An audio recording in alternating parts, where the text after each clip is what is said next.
हर रोज एक नई कहानी देखने के लिए चैनल को सब्सक्राइब करें और बेल आइकन दबाना ना भूलें। रुद्र अपनी गर्लफ्रेंड सुरभि से मिलकर अपने घर आता है और उसके घर आते ही उसकी माँ जानकी उसके लिए खाना लगाती है और उसके पास बैठकर उससे बोलती है, अरे आजकल की लड़कियों को पता नहीं क्या हो गया है। क्या हुआ माँ? रुद्र के पूछने पर जानकी अपने सामने वाली पड़ोसन की बेटी को देखकर इशारे करते हुए रुद्र से बोलती है, आज फिर इसकी बेटी उसके साथ। इसकी बेटी उसके साथ? मतलब किसकी बेटी को किसके साथ देख लिया माँ आपने? अरे ये अपनी सरला की बेटी है ना सुरभि। आज मैंने इसे फिर पार्क में किसी लड़के के साथ देखा था, वो तो मैं लड़के को देख ही नहीं पाई। माँ छोड़ो ना, इसकी बेटी उसके साथ हो या किसी के भी साथ हो, आपको क्या है? ये तो है। अच्छा माँ, मैं चलता हूँ। रुद्र जल्दी से अपने रूम में जाकर आराम से बेड पर लेट जाता है और खुद से बोलता है, अच्छा हुआ मैं माँ की चील जैसी नजरों से बच गया। माँ भी ना पता नहीं सब पर इतनी नजर क्यों रखती हैं। आए दिन इसकी बेटी उसके साथ, उसका बेटा इसके साथ। माँ भी ना यार, कभी ऐसा ना हो मुझे ही देख लें किसी के साथ। इतना बोलकर रुद्र आराम से सो जाता है और अगले दिन शाम को रुद्र सुरभि को कॉल करके उससे बोलता है, सुरभि बेबी थोड़ा बचकर, आज फिर मेरी माँ ने तुम्हें देख लिया। तुम्हारी माँ ने मुझे किसके साथ देख लिया? अरे बेबी मेरे साथ और किसके साथ? वो तो अच्छा था कि माँ ने आज फिर तुम्हें ही देखा, मुझे नहीं। अच्छा, तो तुम्हारी माँ ने हमें किस करते हुए भी देखा होगा। बेबी कैसी बात करती हो? अब मुझे क्या पता कि माँ ने क्या क्या देखा। अब मैं अपनी माँ से ये सब थोड़ी ना पूछूंगा।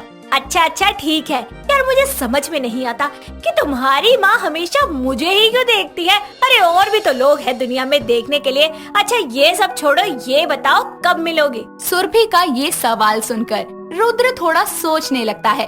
तभी जानकी रुद्र के पास आकर उससे बोलती है, सारा दिन फोन में घुसा रहता है।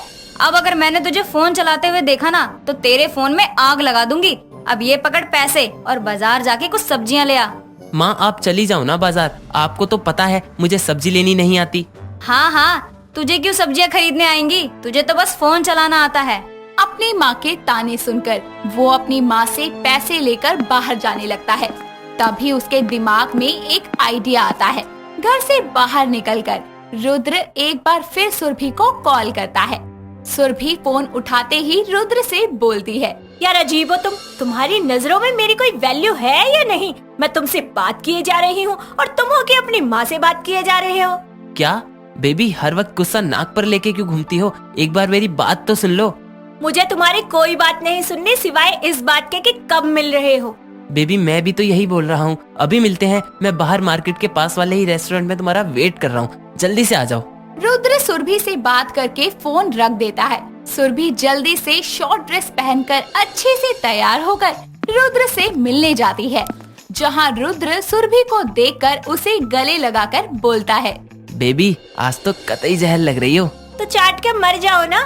सुरभि के रूड होने के बाद भी रुद्र उसका हाथ पकड़ के उसे चेयर पर बैठा देता है और खुद भी दूसरी चेयर पर बैठकर उसके बिल्कुल करीब आता है और अपना एक हाथ उसके थाई पर रखकर उससे बोलता है, बेबी अपना गुस्सा थूक दो ना। देखो तुमने मिलने के लिए बोला और मैं तुरंत तुम्हारे सामने आ गया। अब तो नाराजगी छोड़कर अपने रुद्र को थोड़ा सा प्यार कर लो।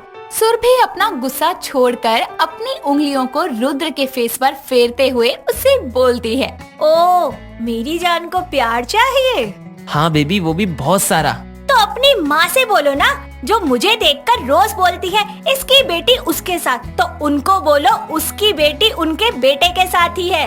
सुरभि अपना गुस्सा रुद्र पर निकाल ही रही होती है कि तभी रुद्र की नजर अपनी माँ पर पड़ती है और अपनी माँ को रेस्टोरेंट के बाहर देखकर वो सुरभि के पर्स से अपना मुंह छुपाने लगता है।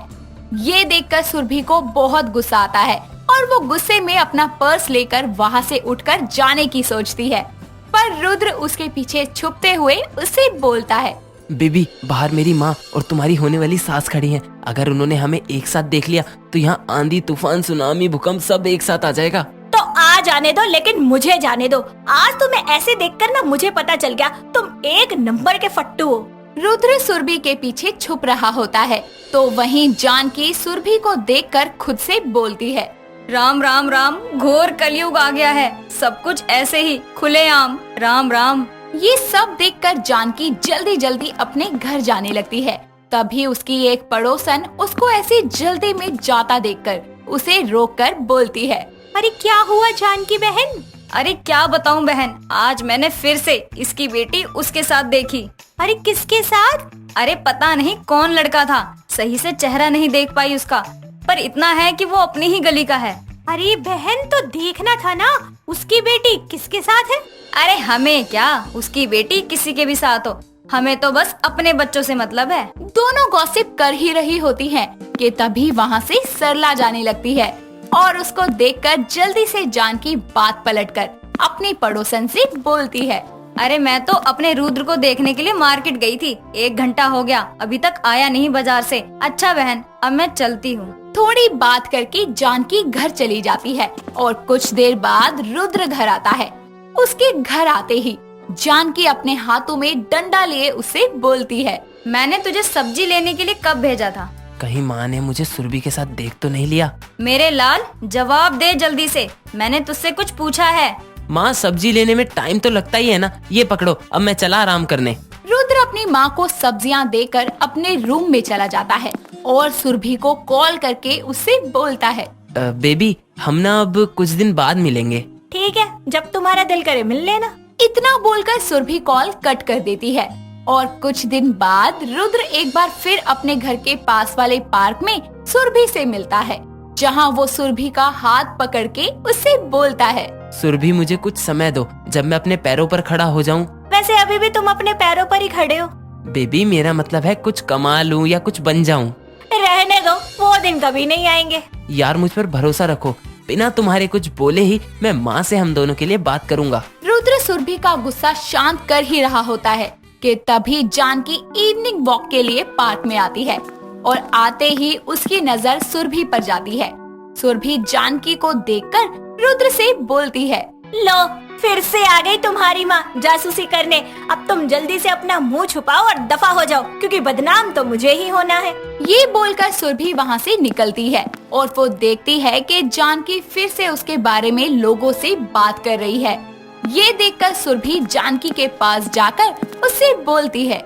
आंटी जी, आप ये जो जगह जगह ढोल पीटती फिर रही है ना, इसकी बेटी उसके साथ, उसकी बेटी इसके साथ, तो आज मैं आपको बता ही देती हूँ कि आप हर बार मुझे जिसके साथ देखती है ना, वो और कोई नहीं बल्कि आपका फट्टू बेटा है, और अब मुझे उसके साथ एक सेकंड नहीं रहना।